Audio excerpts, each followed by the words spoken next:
Hey guys, welcome back to my channel.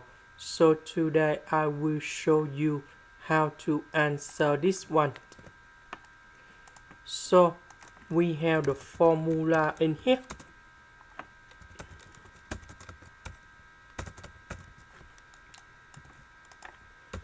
So A, that is about S, B, that is about N. We need to transform this one into this one.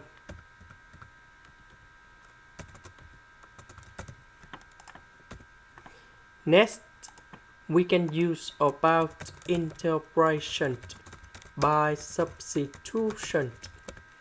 So I will put about u equals to F and S. Later that, we need to do first the derivative for the both sides, and we have like this. This one we change for u. The s over s we change for the u.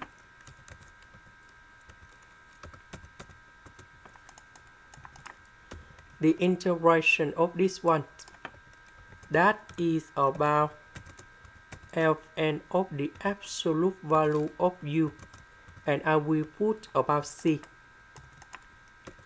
About u, that is about F and S. This is the end. Thank you for watching.